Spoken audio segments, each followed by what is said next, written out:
खुल जाएंगे सभी रास्ते, तू रुकावट से लड़ तो सही, सब होगा हासिल तो अपने जिद पर अड़ तो सही।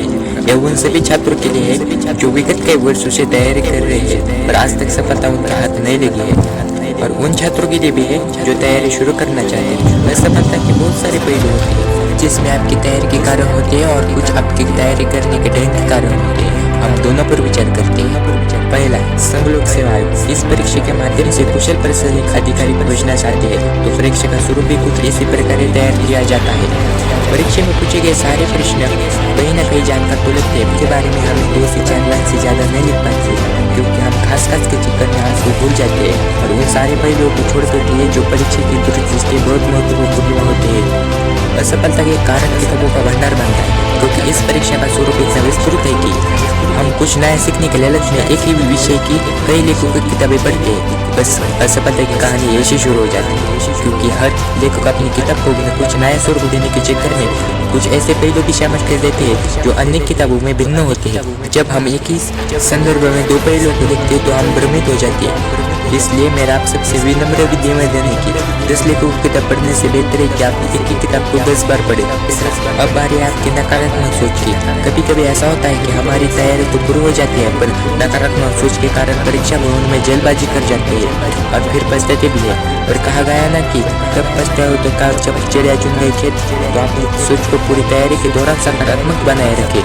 कई बार ऐसा होता है कि हम किसी भी चीज़ में सारी चीज़ें रटने में लगे रहते हैं फिर भी वो सब परीक्षा में नहीं आता है, और जो छात्र केवल एक ही प्रश्न याद करके गया वो परीक्षा में आ गया।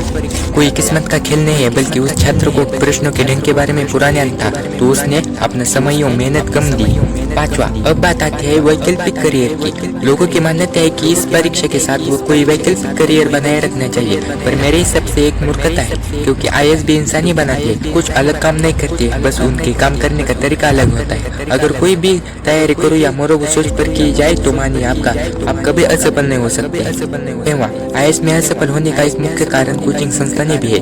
आज दिल्ली के मुखर्जी नगर में 300 से भी अधिक कोचिंग संस्थानें हैं जो खुद को सफलतम संस्थान बताते हैं, जिससे महान छात्र मानसिक रूप से विचलित हो जाते हैं और भ्रमित होकर गलत संस्थान में प्रवेश ले लेता है जहाँ उसे सफल मार्गदर्शन नहीं मिल पाता है। क्यों पहले संस्थानों को करके फिर प्रवेश लेता है। इस परीक्षा की तैयारी करने वाले अभ्यर्थी ऐसा भी सोचते हैं कि कोचिंग संस्थान उन्हें सफलता की कुंडी देगा और वह सफल हो जाएंगे, मतलब खुद की मेहनत को किनारे करके कोचिंग संस्थान के भरोसे एक IAS अधिकारी बनने के सपने देखते हैं और अंत में असफल हो जाते हैं। अभ्यर्थियों आपसे निवेदन है कि कोचिंग को एक मार्गदर्शन के रूप में ले, किसी करिश्माई गुंडी के रूप में ले। कोचिंग संस्थान लाखों रुपए के विज्ञापन देते हैं कि हमने इतने IAS बनने आए, हमने इतने IAS बनने, पर छात्रों क्या कोचिंग संस्थान आपका प्रश्न पत्र हल कर जाता है? कोचिंग संस्थान आपका इंटरव्यू देता है? नहीं ना, ये तो आपकी खुद की मेहनत होती है, तो केवल एक मार्गदर्शन है।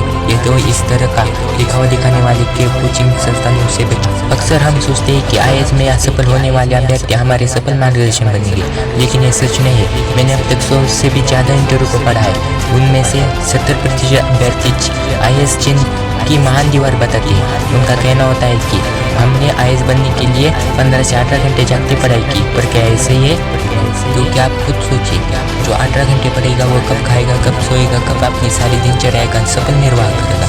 उनकी इसी बातों से हमारे नए अभ्यर्थी IAS की तैयारी को बहुत बड़ा मानते हैं और उन इसकी तैयारी से बचते हैं। IAS अधिकतम 8 घंटे की भी मेहनत वाली पढ़ाई से निकल जा सकता है, क्योंकि किसी ने सही कहा है होने के लिए जरूरी नहीं हम कितना पढ़ते हैं, जरूरी है हम क्या पढ़ते हैं। आशा है आप लोग इसका मतलब समझ गए होंगे।